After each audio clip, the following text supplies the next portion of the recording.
বিএনপির রাজনীতি হচ্ছে উন্নয়ন এবং উৎপাদনের রাজনীতি।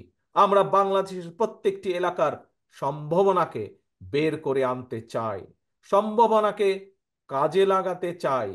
এলাকার মানুষের জন্য সম্ভাবনাগুলোকে কাজে লাগাতে চাই, যেমন এলাকার মানুষের জন্য ঠিক একইভাবে আমরা সেই সম্ভাবনাকে কাজে লাগাতে চাই দেশের উন্নয়নের জন্য।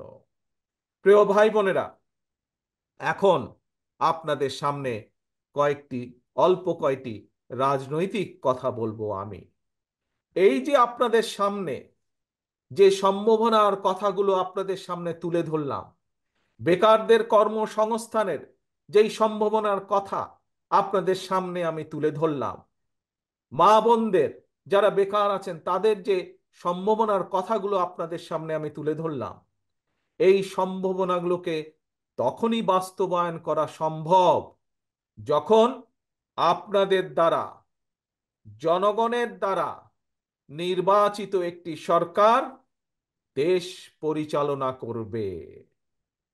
জনগণের সরকারই একমাত্র জনগণের কথা চিন্তা করে, জনগণের সরকারই একমাত্র জনগণের জন্য কাজ করে। দেশনেত্রী খালেদা জিয়ার সরকার জনগণের সরকার ছিল বলেই মা বোনদের শিক্ষা ব্যবস্থা সম্পূর্ণ বিনামূল্যে করা হয়েছিল।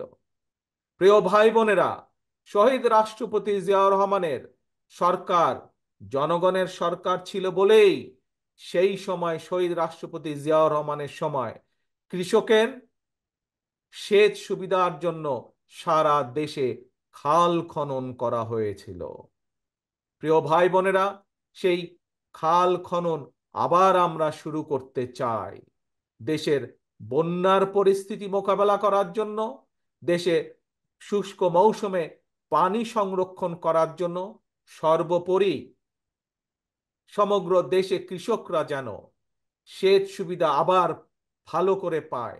আমরা সেই খাল খনন কর্মসূচি আবার শুরু করব ইনশাল্লাহ আপনাদের সমর্থন পেলে।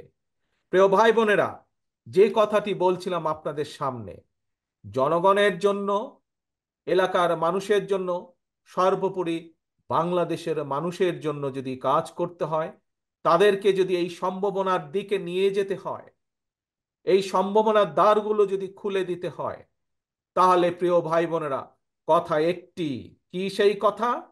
জনগণের সরকার দরকার। এবং জনগণের সরকার প্রতিষ্ঠিত করতে হলে উপায় একটি, রাস্তা একটি, যার জন্য এই এলাকার আমার শত শত সহকর্মীরা জীবন দিয়েছে, যার জন্য জনগণের যে অধিকার প্রতিষ্ঠার জন্য, জনগণের যে ভোটের অধিকার প্রতিষ্ঠার জন্য সমগ্র বাংলাদেশে বিএনপির লক্ষ লক্ষ নেতাকর্মী গুম খুনের শিকার হয়েছে, গায়েবী মামলার শিকার হয়েছে, সেই ভোটের অধিকারকে প্রতিষ্ঠিত করার জন্য। প্রিয় ভাই বোনেরা, জনগণের আন্দোলনে, জনতার অভ্যুত্থানে স্বৈরাচারের পতন ঠিকই হয়েছে, কিন্তু এখনো আমাদের কাঙ্ক্ষিত লক্ষ্য অর্থাৎ জনগণের যে রাজনৈতিক অধিকার সেটি এখনো অর্জিত হয়নি। কাজেই আমাদের আন্দোলন শেষ হয়ে যায়নি। যতক্ষণ পর্যন্ত জনগণের ভোটের অধিকার, কথা বলার অধিকার প্রতিষ্ঠিত না হবে, ততক্ষণ পর্যন্ত বিএনপির আন্দোলন অব্যাহত থাকবে। যতক্ষণ পর্যন্ত